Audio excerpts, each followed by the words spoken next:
y'all, it's Granny. Welcome to my first YouTube Squirrel Talk. As requested from TikTok, I'm going to talk about how to build wards around your home and your property and do it. Before any of that, though, make sure that you have cleansed your home completely. It needs to be down to a zero state, back to basics, nothing there. You can smoke cleanse, sound cleanse, salt water in a bottle cleanse, room clearing spray, whatever you need to do, but you need it completely empty. Before you do any of that, though, you need to go through your house, open every door, every window, every cabinet, every drawer. If you have a bed skirt on your bed, pick it up. Open all of your appliances, stove, refrigerator, freezer, washer, dryer, dishwasher, whatever you have. If you have an attic with a little door, pop that open. If you have a basement and there's things down there, pop all of that open. You want to start at the bottom, go to the middle floor, then go to the top, work down to the middle floor, and then push everything out. As you go, close things behind you so nothing can sneak back in and hide. Make sure your home feels flat. Now, that being said, let's get on to the basics. When you're going to ward your property, you are going to start in the north corner, the northernmost corner of your home property. If you have a house with a yard, if you have an apartment, you start in the northernmost corner of your apartment. Now, I'm going to pop up a slide real quick. A second, because I got to figure all this out. There we go. Oh gosh, that's kind of big. Hold on.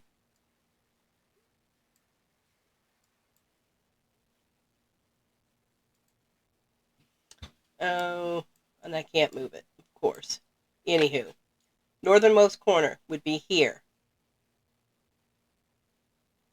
You're going to start there, walking east, go to the eastern corner, then the southmost corner, western corner, then complete the circuit back at where you started. When you do this, you're making a complete circle around the outside of your property. Now, if you're in a house, you start in the north corner of your house, go to the eastern corner, southern corner, western corner, back to the northern corner. You can lay the things in the corners. That's basics of how you do it. Now, when you lay wards, you want to layer them, okay? Go one after the other. Lay your first one, another one in the middle, another one for that, another until you get to the outside of your house. Lay them around the corners, the outside of your house. Ward your windows, your doors, all of your drains, whether it's washing machine, dishwasher, your sinks, your tubs, your toilets. Don't forget to ward your attic door, your basement door, all of those things. Give me a second. I got to figure out how to do the rest of these slides. Got it sorted. I'm going to figure this out. All right. So, slide 1, what you can use to make your wards. Iron nails, and I mean like 9-penny nails, real iron nails, not cheap aluminum ones. Railroad spikes, protective crystals, protective herbs, sigils, jars that you build for protection, amulets. You can plant trees or bushes or little flower gardens in the corners to make the perimeter wards. Now, these items can also be used to layer your wards as well. Yeah. Slide 2. Come on, there we go. If you own your home or rent a house that has land and the property owner allows you to put extra things up in the yard if they don't care, how you're going to start your wards is if you are in the northern hemisphere, you start at the northernmost corner of your property, okay?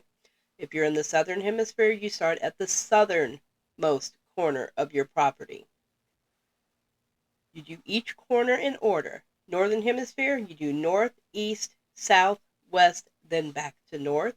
Southern hemisphere, you do south, east, north, west, south.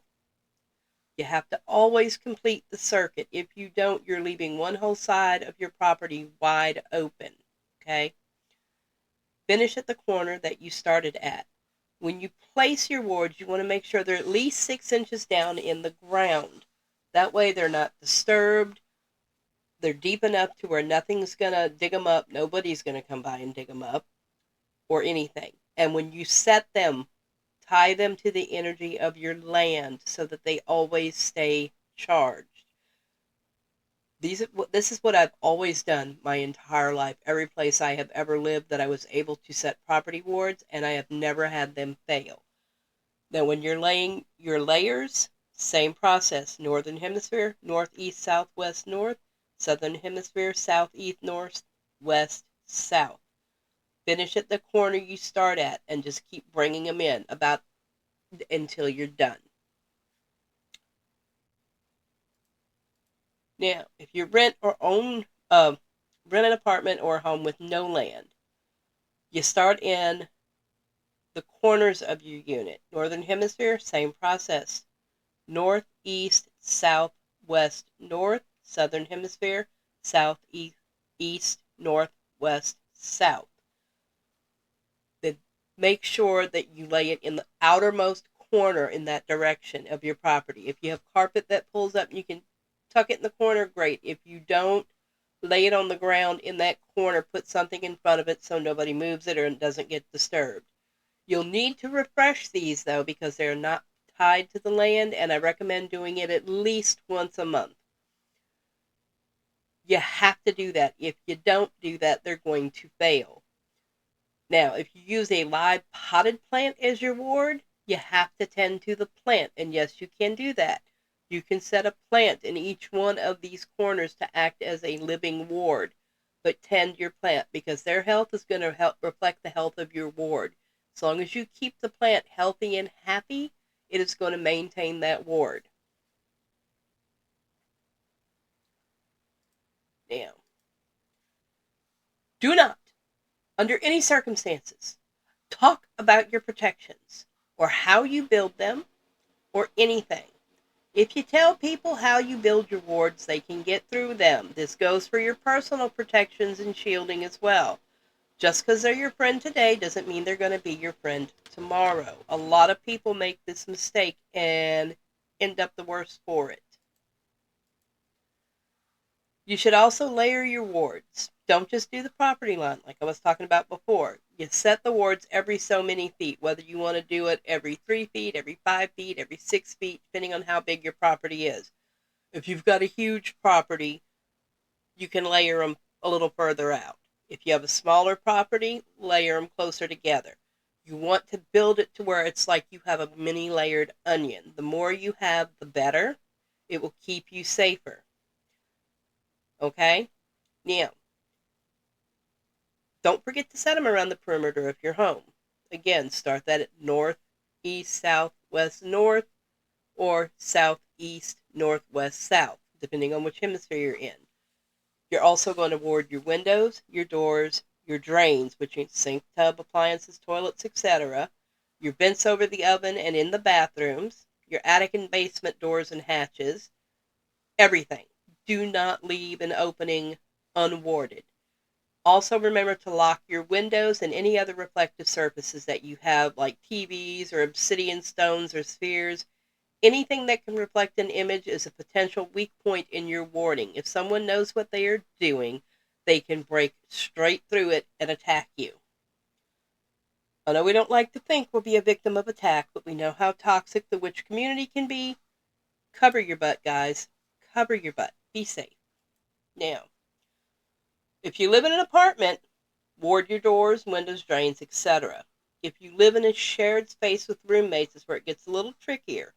Ward your door really, really well. All of your walls, your windows, the main doors that everybody enters and exits from the place, okay? Also, you should be salting your drains, and this goes for homeowners too, because your P-trap holds energy, and it will especially hold negative energy. Salt the shit out of your drains. Don't forget your toilet. You have to salt the toilet too. Bathtub, your washing machine, your dishwasher, sinks. If you have a utility sink in a laundry room, every drain that you have. If you have a basement that has a floor drain, salt that one too. Don't miss any drains. Yeah, I know it seems like a lot. whole lot of work. It really is. But if you set your wards in your land, it's literally set them, forget them, so long as you remember to tie them to your land, because they will continue to be recharged from your land. Keep your land healthy. Keep it cleaned up. Make sure your land is happy. Yes, your land has to be happy. It's a thing. But if you do these simple things, you can keep yourself safe, keep your family safe. Nothing will get through, whether it's a spiritual attack or a random wandering nasty out there. That could be a ghost or another entity or being, cryptids, whatever. Not the one in Florida, but like real cryptids. Warding and protecting yourself is paramount. This is the first thing every new witch should learn. But y'all get out there and do it. And as always, if you have questions, y'all know how to get a hold to me. Instagram is the best. Granny the Swamp Witch on there. Just shoot me a message. I'll help you out. I love you guys.